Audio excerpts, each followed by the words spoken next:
Hello everyone, today I'll show you how to cut an image from a PDF file using PDF-XChange Editor. Open your PDF file. Now I'll cut this image. Select this home option, already selected. Now select edit option and select image and click on this image. Now press right button from your keyboard and select your cut.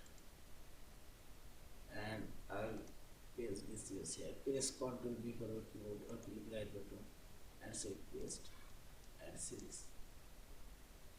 And I'll say this size.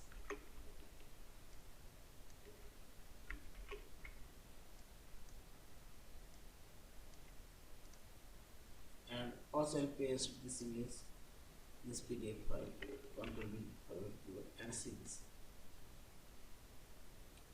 In this we can cut images from a PDF file, the same PDF file to another PDF file. Yeah. And finally select this file option, save or save as a PDF file. Thank you for watching. Subscribe, like, share and comments.